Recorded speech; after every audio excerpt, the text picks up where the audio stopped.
Thank you. Subscribe my channel and write a comment. Good afternoon mga kabanwa. So, eto naman po si Blue Rose na merong daily vlog. So, late post ko na to kasi natapos na. So, umuwi na ako ng Bicol. Dati sa Laguna ako. So, eto po yon. So, sabi ko sa barkada ko, sa kumpare ko, maglahad-lahad muna kami at para malibang naman ako. So, napunta kami dito sa Sentosa, dito sa subdivision nila. Dalawa ang Sentosa, may Phase 1 at may Phase 2. By the way, ang Sentosa nga pala is a Suntrust Properties Incorporated o STI. It's a 100% wholly owned subsidiary of Mega World Corporation, a company under the umbrella of the Alliance Global Group Incorporated. Noong 1987 sila nagsimula. So, meron din sa Laguna, meron din sa Cavite, at meron din sa Batangas. So, eto nga po, yung pinuntahan namin, sabi ko, tingnan natin kasi tagal ko hindi nakakapunta doon. Sabi ko, siguro maraming bahay na doon. Ito yung pinuntahan namin kasi, phase 2 to. So, ito yung itsura na mamalaki ang bahay. So, duplex style na up and down. Kaya ito nakapansin ninyo ang malaki ng mga bahay. Although, ito kasi private subdivision, tapos pare-pares lang ang itsura niya. Pag lahat duplex lahat. Tapos pag isang block naman, pare-pares naman siya triplex or o kaya naman mga townhouses. O kaya yung tatluhan lang na o apatan na row houses magkakasama. So ito yung sinasabi ng kumpare ko na kung bibilhin daw, it's nag-cost 5 million pataas. Ito yun. Kasi yung phase 1 ay iba naman yun. Mamaya pupunta natin yung mamaya kung saan pauwi na kami ng kumpare ko. So, nagdilibot kami. Kaya nasabi ko, ang ganda na pala dito ngayon ah.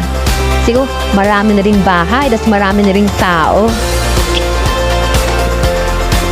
Nagmumotor nga yung kumpare ko. Sabi ko, sige, magmotor tayo kasi maglakad. At ayaw ko talaga maglakad. Kasi medyo may kalakihan naman yon at medyo mainit pa. Kasi tanghali to eh. So sabi ko, magmotor na lang tayo. Kaya ayan, nagmotor kami. So, pansinin niyo po guys, mga kabanwa, nakita niyo, marami pa mga damuhan. So, still, may mga bakante pang lote na hindi nabibili o hindi pa natitirikan ng mga bahay o ng mga model houses. Kung kaya, yung ibang kasi makikita natin na yung mga model houses ay may nakalagay ng ready for occupancy o kaya pwede nang punta ng tao, may nakabili na po siya. So, ayan po nga po mga kabanwa. So, ayan. Pansinin niyo ang lalaki ng bahay, ang gagara. May napuntahan mga kapatid na daan nga namin dito. May nagka-party. Tanghaling-tanghali may party, diba? So, para kasing makulimlim naman. Kaya, nag-go out mo sila sa bahay. So, ayun, okay naman. Kaya, kumbaga, masaya sila nagka-party habang medyo makulimlim pa. Kasi parang kataon na mainit, asang mainit talaga. Hindi masyadong mahangin ngayon sa subdivision sa Sentosa. By the way, ang Sentosa nga pala na sinasabi ko ay nasa Calamba, City of Laguna.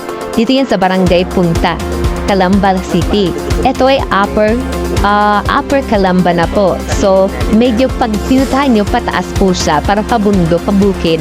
Kaya nasa taas, kataas-taasan po to. So, ito rin yung way papuntang Tagaytay. So, ang baba nito, palagkataon na ginerecho yung papuntang Tagaytay, ang baba ninyo po ay punta ng Salisay, Batangas. Kung saan, kita nyo na po yung Taal volcano. So, go natin sa ride. Ngayon, ito na nga po ang phase 1. So, napansin nyo naman sa picture pa lang, maganda ang entrada ng phase 1. Ito yung kung saan nakatira yung kumpare ko. So, ayan po. So, nakita niyo naman po. Pare-pares din ito ng bahay. Pero, pagdating niyo dito talaga, makikita yung mga pine tree. So, talagang ilang beses na ako ng bakasyon dito. Ang New Year na, Christmas na. At ilang beses na rin ako nag-holiday pag medyo stressful ako. Pupunta ako dito. Although, malapit lang ko sa barangay namin. Kung saan ako namin pa naman yung apartment ko. Yun naman yung sa barangay Punta. So, ayan nga po. So, nakikita po nyo yung mga model houses.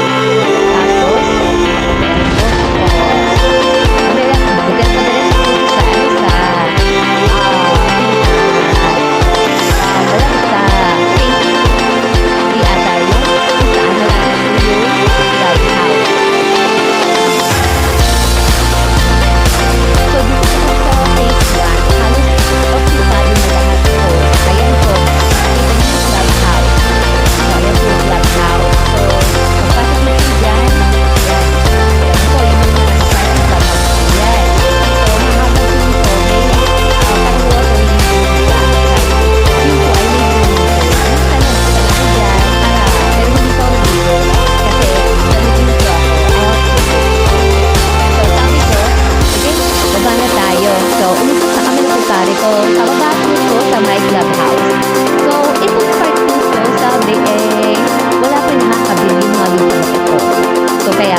kanyang po ilog na. So, ayan po, napansin niyo, pababa po yun. Pero maganda, yung daan niya ay nagagilid. Parang nasa, you're looking pababa yung hagdanan. Kung may stairway to heaven, pababa din dyan sa hagdanan. So, ayan. Pauwi na po kami, guys. So, hanggang dito na lang po ako. Kasi, yan ay pauwi na lang sa bahay. Salamat po ulit sa pag-viewing ninyo ng Sentosa Suntrust Properties at sana nag-enjoy po kayo. Maraming salamat po.